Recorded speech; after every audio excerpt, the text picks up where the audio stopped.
Hey, it's winter break here at Pedalshift. We're going to be taking a little time off and back with brand new episodes March 12th. But in the meantime, enjoy this amazing best of. It's Pedalshift Tour Journals, Volume 9, Olympic Peninsula. The next couple of episodes, we're going to split it up into the 4 days of journals that I did. It's about an hour total of time, maybe a little bit more, and I just thought it would be better to split it up rather than just hit you with one enormous pod. So I thought I would start off with Day 0 and Day 1. That kind of makes sense not to tell this story out of order. Day 0, I call it that because there was very little actual biking. Statistics for you in Day 0, 2,328 miles by air. I flew from DC to Seattle and then hopped on with the Brompton and all of my gear onto the light rail, which was a fabulous experience. I talk about that in the journal. That was 14 miles. And then a little bit of kind of foot traffic action there, and actually had lunch with my cousin. And then 17 miles from the Seattle ferry terminal to the Bremerton ferry terminal. And that was really nice. I did that a few times over that week. A really nice trip.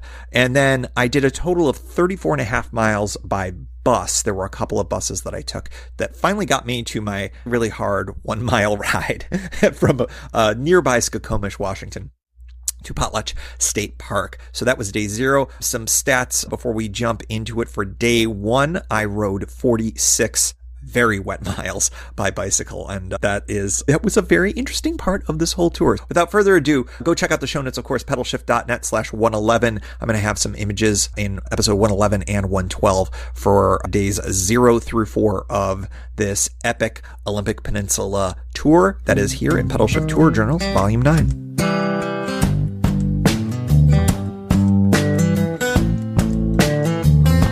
So normally when I'm doing the first recording for the first night, it's a Day 0 because there's not a lot of biking. But I think that this tour is a little bit different for a variety of reasons, but most importantly because it is testing the ability of the Brompton to be able to go any place and to do anything.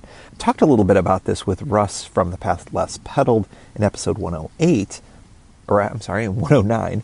And I really put it to the test today, and it was by design, and I'm really excited how well it went.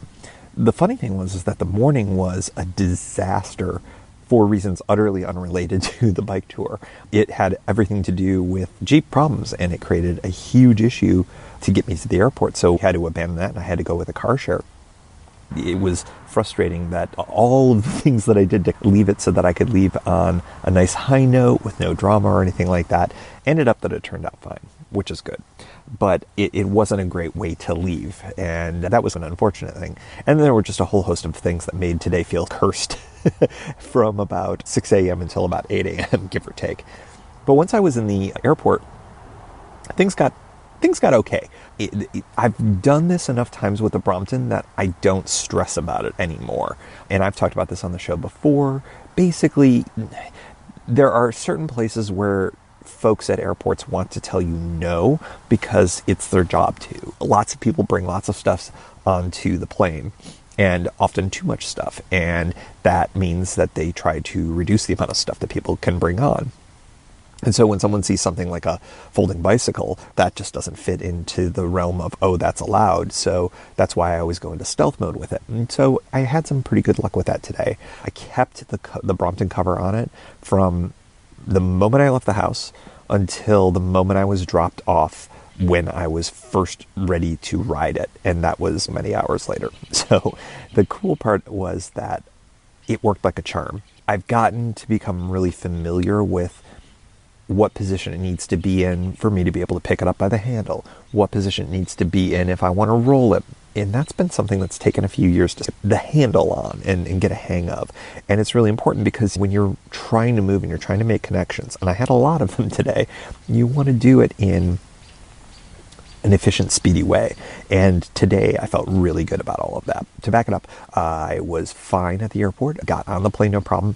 I will say membership has its privileges. Now that I'm an MVP member, woo, I was able to get on the flight early, which meant I had no problem putting it up in the overhead. I got a couple of side-eye glances, but I found being super friendly to people is a really good way to disarm and to make sure that you're not trying to hide something. If I was asked the question, which I wasn't on this trip, I've been like, oh yeah, it's a folding bicycle. I've flown with it a lot of times and it fits just fine. Didn't have to do that. Everything was totally cool. Now, I don't know if that's because maybe folks on Alaska Airlines are more apt to see these. Who knows? But I got it on, got it up in the overhead, took the celebratory picture, which hopefully many of you have seen, and then sat right down and didn't move from my seat the whole flight. And man, we moved. For going from east to west, normally it's the slower one because you're going against the jet stream. Maybe it was that nor'easter that was hitting the northeast during this time. But man, we flew. Of course we flew, but we went really fast. And it was, I think, 40 minutes early landing, which just made everything so much easier, knowing that my connection to get to the ferry was going to be easier, that there was going to be time, all of that. And it was so early, in fact, that I was able to even have lunch with my cousin, which was a real treat because A, I wasn't sure I was going to be able to get food after flying across the country like that. And B, it was nice to see him, which was really cool because he was working downtown, and it turned out it was super easy for him to come say hi to me and for us to get a teriyaki bowl nearby. And that was pretty cool. So that was great. There I am, downtown Seattle. By the way, big ups to Seattle's Link Transit, the light rail. That is a really cheap, really efficient way to get into downtown Seattle. Highly recommended. With the Brompton, it was really easy. I think that, I'm not sure if they allow full-size bikes on it, but very efficient and much cheaper than other options to get into town. I couldn't recommend it more. In any event, I was in downtown Seattle. It was a relatively short walk. I split it up because where we had lunch was about halfway to where the ferry was, so that worked out fine. I probably would have ridden it if I was pressed for time, which would have been tricky because the one thing with the transformation from flying mode into bicycle touring mode is that I had to affix the saddle to the dowel and then strap on the backpack for that. No problem. It works pretty easily, but the problem with that is that it's a zip tie system that I do. And once you do it, you either have to leave it on or you cut it off. And I tend to, once I put it on, to keep it on. And I'm glad I didn't have to ride. I could have with a backpack on, but it would have been really unstable, and I don't think that would have been a good idea. So it was good that it was close enough that I could roll it on its rack wheels to the ferry area. Pioneer Square in Seattle, I tell you, they love putting crap on the sidewalks. It's not like one smooth sidewalk. It's like there's bumps and ridges and everything, and it throws my wheels off all the time. It's pretty funny. Paris, the same way. I know, boo-hoo, Tim, you take your Brompton to Paris and to Seattle. Boo-hoo, I know. In any event, got to the ferry, no problem. And on bikes, normally you go on with vehicles, but I had the Brompton, so I thought, I'm in stealth mode. Why don't I just go on in the passenger area? And although I had to carry it upstairs for that, it was no problem. Got up and in, and it just worked out really well. It was much smoother than having to deal with the boarding allocations that they normally do, having to get up and wait until cars go in or being the first or last. It's just, I found that to be a little bit of a pain. It's not that hard, but since I could be treated as a walk-on passenger, I took advantage of it, and that was really good. I was a little nervous going in because I realized it was an hour-long ferry ride, and if you listen to the show at all, I am a certified landlubber, and I do get motion sick really easily. But the sound was just crystal, what do they call it? Like a sheet of glass. It was super smooth. Beautiful day. No rain, no wind, no nothing. It was just a gorgeous day in the low 50s Fahrenheit. And nothing, no problems at all. Didn't have a single problem. Got into Bremerton even a little bit early, which was nice, so that I had time to casually walk over to the bus. From this point on, all of the transit was designed to be linked together, and I had several more modes to go. I did a plane, I did car share to get to the airport in DC, I did the plane, and then I did the light rail, and then I walked, and then I did a ferry, and next I was going to Mason County's bus system. And interestingly, they overlap, as some county systems do, into Kitsap County, which is where Bremerton is. And it was only $1.50 for that bus. And they don't charge Mason County for in the county ride. So when I transferred to the next bus, it was free. So the overall, I think I spent, I want to get this right, certainly less than $20 to get from SeaTac to where I'm sitting right now. That's pretty remarkable. Oh, and a 5-minute bike ride on top of it. I guess I buried the lead there. Yeah. So then the bus transfer point from Mason County Line 3 to Mason County Line 2. It was interesting. It was at a park. It was in one of the towns here in Mason County, and I wish I could remember what it was. Union, maybe? And it was interesting. A lot of people just hanging out. And they were like younger people, various age range, but it was definitely like full-on loitering. Old school, hang out at the 7-Eleven or the arcade style loitering. It was not a lot going on either. I was fascinated by it, but I had my transfer and I didn't stick around too much, but it was really interesting. Everybody was just hanging out. I thought they were all waiting for the bus. I thought, oh, it's going to be a crowded bus. Nope, they were just all hanging out. So it was interesting. The bus from that point hugs the Hood Canal, if you're familiar with the Olympic Peninsula, and basically ends up at Highway 101, and that is on the Pacific Coast route, the very famous one, the one I've done before. And I'm staying now, it was about I think if it took me 5 minutes to get here, that might be generous, north from that point. I stopped by at the gas station / convenience store and got a couple of things there, including a fine beer. Oh, I should tell you, I'm drinking Alaskan Icy Bay IPA, which is a mass market beer, but I actually think it's pretty good, and I can't get it back in the East Coast. I actually don't mind it at all. It's pretty good, and I believe there's a surfer on there. Yes, there is a surfer on there. By coming up here to Potlatch State Park, which I had been to before, I remember very distinctly, and if you listen to the podcast that I did on the original ride, the original Pacific Coast ride, I did not have many good things to say about this place. I think I was, and it's about the same. I have to say, for $12, knowing what's ahead in Oregon I think they now charge $8, it's just not a great system. I think Washington State systems, I'm so happy they have hiker-bikers, but it's just not a really awesome park. It's small, it's in a beautiful place. It's right next to the machinations area there. Really interesting. There was a great burger place nearby. I guess it's got some amenities and stuff like that, but I don't know why my elasticity of demand must be pretty elastic, because I was just $4 extra, don't know, 50% more. I don't think I like it as much. Maybe it's because there's pay showers too and stuff like that. It's still very early in the season, so many places are not open for camping. I'm grateful that it's open. I guess I shouldn't complain too much. But a lot of the loops are closed, and it was a pain to get some water. There are water and electric sites that are all shut down. I don't know if they're specifically turning on the water for people if they are coming here and paying for camping or not. But there is not a special water area for hiker-biker here, which is really a drag. Most of the ones in Oregon, again, me being all Oregon-centric, but in California too, the hiker-bikers specifically have a water source right there, which is always really helpful. So it's a bummer this one doesn't. Traffic noise, it's actually pretty trafficy. Now, we're on the edge of rush hour, so maybe that's why it's trafficy. I don't have much good to say about Potlatch. I'm glad it's here because it was super, super convenient for what I just pulled off.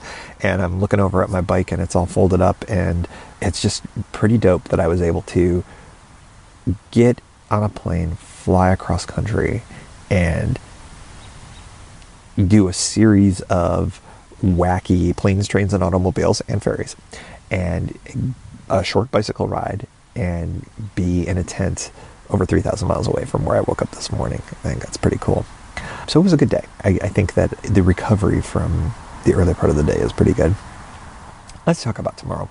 Tomorrow looks to be a bit of a challenge, the kind of day that I expected to have that I didn't have today, and that is, I think it's going to be wet. I think that there is an outside chance that if I wake up at a decent hour, I may be up before rain starts, and if that's the case, that would be fantastic. If I can pack up my gear dry and get it stowed, that would really be substantially better for me, because it's going to rain on me all day, and it's going to be in the 40s, so it's going to be cold, 40s Fahrenheit, of course, and probably not the most comfortable day of riding ever. But when all is said and done, I've done this kind of a riding before. I've never done it on the Brompton, so that will be an interesting challenge. But maybe it will be easier because it's a little bit more upright. Who knows? We'll see. Got all the gear that I need. I think I've got all the warm gear that I need, the waterproof gear that I need. And we'll just make it happen. I'm going to be riding into the town of Montesano. There's not a ton of stuff between there and here, so my intention is to go back to south of here to that convenience store and kind of load up on some things to make me happy through the day. I've got a bag of nuts that I got at the airport. I think I'll get some more things like that. Maybe some other caffeinated beverages or something like that. One thing that I've decided for this trip is that I'm going to avoid sugar, unlike the trip in the fall. I found that I just my body didn't like it very much. The fact that I'm burning it, I told myself I'm burning it all, blah, blah, blah, blah, blah. That may be true, but at the same time, I think that it's not good for me. My body doesn't like it very much. It doesn't behave very well on it. And I looked at pictures and I got a little, I don't know, bloated, inflamed maybe, and like puffy, for lack of a better word. So I'm going to try not to do that. Now, I got to find my calories elsewhere. Nuts and things like that I think I'm going to be focused on. I'm not going to kill myself too much on grains, which I usually try to avoid. I think I'll allow myself stuff like that. So I'm breads and things like that, because sometimes it's just easier to deal with that rather than seeking out just vegetables or something like that. Although I would really like to keep eating those too. Montesano's got several restaurants that I've been eyeballing as the place that I'll go to, probably soaking wet and cold in the afternoonish hours tomorrow. Hopefully I'll have enough time to be able to go there, eat, have a good meal, and then go to Lake Sylvia State Park, which is about a mile or so outside of town. It's a little bit uphill, but I don't think it's that bad of a grade. So I'll get up there and I'll pitch the tent and climb in. I think it's going to be raining during all that time. Not super ideal. If I can get the tent up and I can get it up quickly enough and have a reasonably dry place, then I can get all my gear in and get underneath the canopy and go from there. It would be really nice if there was a covered area there as well. That would make things a lot easier. But if there's not, I will deal with it and it shall be fine. Got my camp towel to dry out things inside the tent as necessary. I've got bandanas, all those other good things. Like I said, if the tent can go in dry tomorrow morning, if I can beat the rain, that'd be really good. So we'll see how that all goes. I'll keep an eye on dark sky to see what it's forecasting for tomorrow. It does look like there might be a spurt of rain in the middle of the night, which would end up meaning it doesn't matter, because if things are a little bit wet, then, well, they're wet. But if I can get away with the things being dry, that'd be amazing. We'll see how it goes. Temperatures tonight are going to go down to about 40, which should be just fine for me. That's about when I can tend to get a little bit on the cold side, but I actually have more warm gear than I normally do, just because I knew that the possibility of it being really warm during the day, being very cold during the day, I don't think it'll be that big of a deal. I think things will be all good and all right. So that's my excitement. Planning for a big day tomorrow and planning on conquering what the Pacific Northwest can throw at me. The good news is tomorrow is going to be the worst weather day. It's one of my longer mileage days, and I think it's just going to be just fine. And I'll reward myself at the end of the day, and I'll probably sleep real good tomorrow. So until then, have a good night. I don't know. I'm going to bed.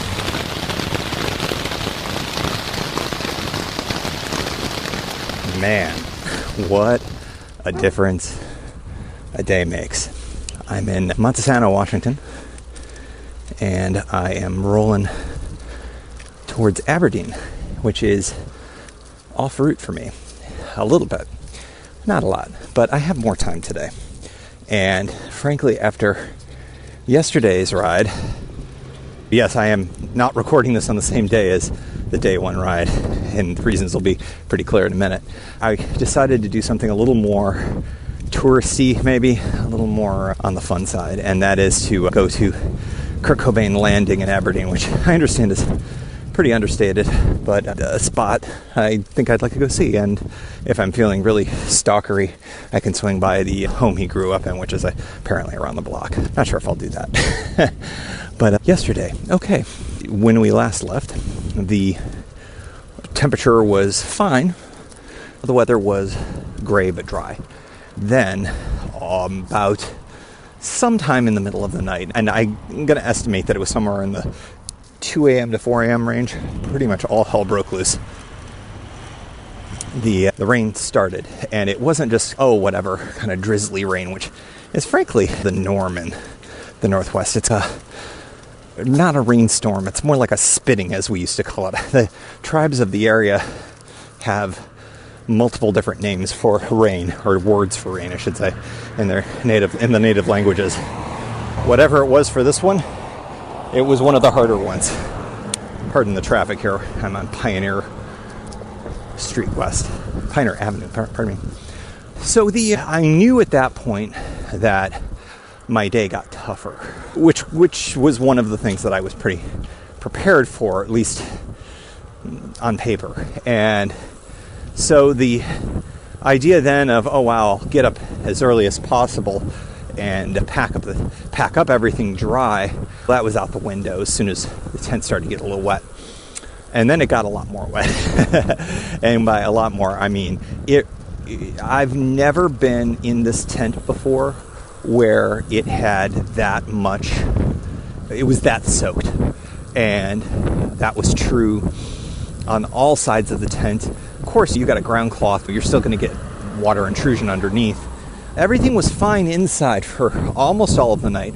I was fitfully sleeping because I didn't put my earplugs in because it was relatively quiet, but the rain was noisy and it was off and on and would wake me up and would remind me of the day to come, as I would check the weather forecast and realize that it wasn't going to stop until the next day, or late that day. So the alarm went off at 6, and I said, no, if I know I'm going to be wet, I may as well wait for it to warm up a little bit, because not only was it wetter earlier, it was colder.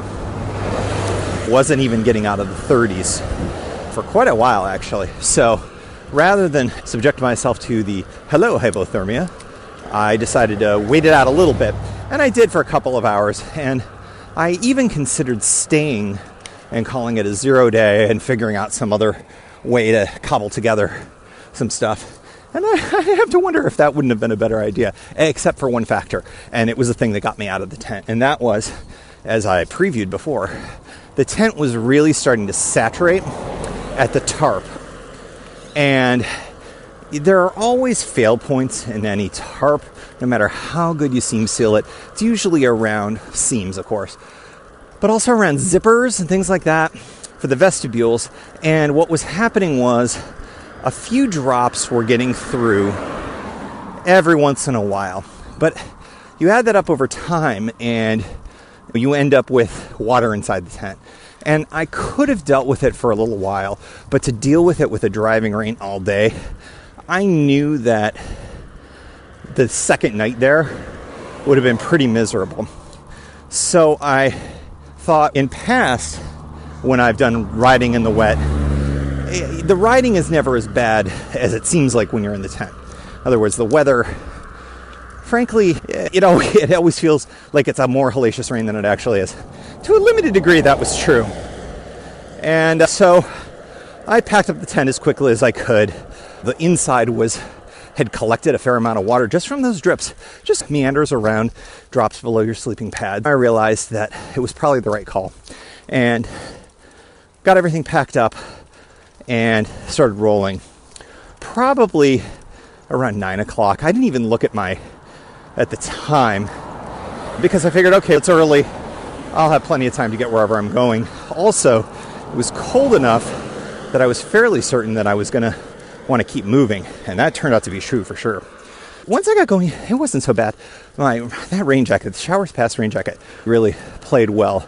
The extra layers that I had on, the bottom layers, and I had a merino wool sweater plus a base layer plus the rain jacket. I'll tell you, I stayed warm. I never really got cold until I stopped, and that was what kept pushing me going. As a consequence of having a wet tent, I had it packed on the outside of the, of the pack, and not very well. It is a finicky system, this dowel trick.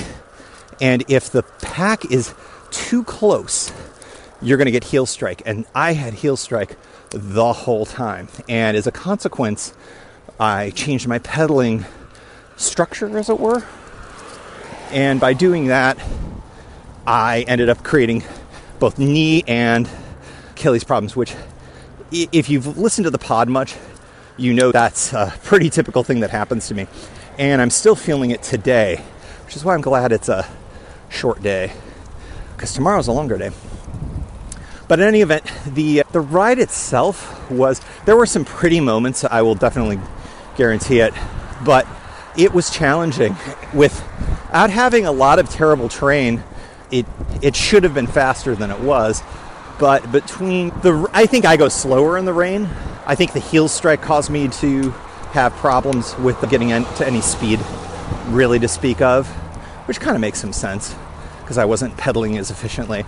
But then as time went on, the wind started to pick up.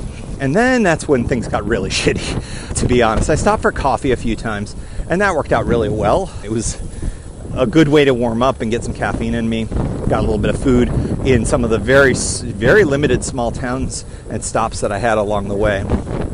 But the headwinds really kicked in. And we're not talking like, little breezes that sort of throw your momentum off. We're talking about stop you in your tracks kind of stuff. And that was it. That was filed under, well, of course. When all was said and done, I knew I wanted to get to Montesano. I knew that was really the only option once I started going, unless I went for a very short, only 10 miles down to Shelton, which didn't seem like a really good idea. My original hope was that I would be able to stop and get to a place where I could assess things. But as the day went by, and when I think I made the decision when I made my final stop, which is about 4 miles from Montesano, that I was a little too cold and a little too tired, and my tent was a little too wet to pull off camping. And so I made the call to get a hotel for the night. And the good news was that Montesano had a really inexpensive and completely nice enough hotel that was available, and that just made me feel a lot better about the whole thing, because not exactly rolling the dough these days. Trying to do these things for a reasonable amount of money is one of the reasons why I do it. And that was good. And I was able to get a good dinner. I was able to obviously have a reasonable night's rest. And I think that set me up for success for today. It continued to rain pretty much all night, which is just crazy. And I woke up today to this glorious sunshine that I'm currently biking in. And after riding in probably some of the most challenging conditions I've ever toured in, the only thing that I can put it up against is my very first ride when I was doing Leggett Hill in similar conditions. That really was a tough day. So to have this today, there are clouds, but it's beautiful, and there's some blue sky and some sun. It just makes life a lot easier and a lot more happy. Another added bonus is that today I'll be getting back on 101, but I'm on, I think, Washington Route 107, if I'm not mistaken. And it has a really nice wide shoulder, unlike the other roads that I was on yesterday. It never really bothered me because they were very quiet roads, and the traffic was really respectful. Shout out to the logging trucks. They were pretty good. They gave decent berth. I had a remarkably good luck with the motorized traffic yesterday. So that route, I think, is really good. It is different than I did in 2014 on my Pacific Coast route. Interestingly, I would say my worst day of the 2014 travels was that stretch as well, even though it was a slightly different route. So I think I'm a little bit cursed in this area. That was, again, headwinds, which are totally common in this part of the state. So if you are planning on riding in Washington State, that is something to bear in mind, and know that you're not probably going to make your usual Strava recorded time records, because there are conditions that typically work against you. Winds are light today, and it's just a much more enjoyable time. I'm rolling right by a beautiful horse farm. A couple of horses wondering why some rando guy on an orange clown bike is talking to himself.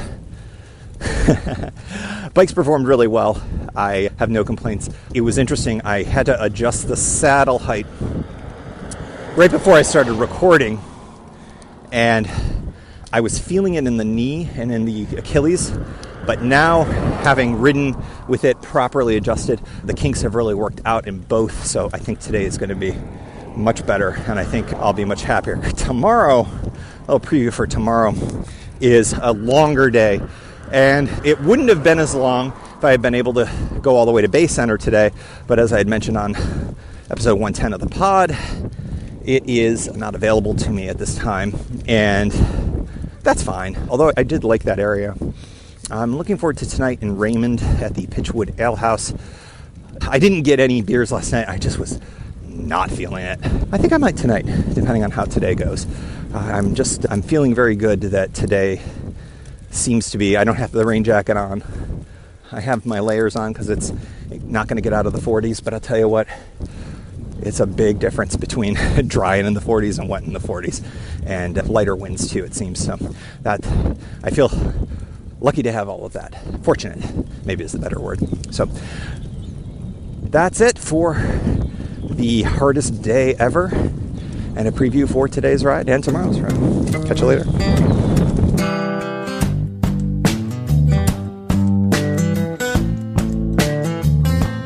So just a reminder, next weekend, episode 112 of the Pedalshift Project, we'll be doing days 2 and 3, the second part of Pedalshift Tour Journals, Volume 9, Olympic Peninsula. Spoiler alert, I made it, even though that was a really rough day. But obviously, I recorded that after the fact. Things improved dramatically from a weather perspective, and it was fun to be able to talk a little bit more about touring the Olympic Peninsula with a Brompton and all of the various kind of adventures that came about as a result of it. So I look forward to sharing that half with you next week.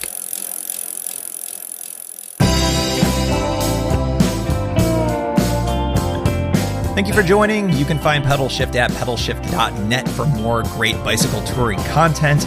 You can hear the Pedalshift Project through Apple Podcasts or your favorite podcast app. Opening music courtesy of Jason Kent off his self-titled album. The track is called America. Check out his band Sunfield's latest release, Mono Mono, wherever cool music is available.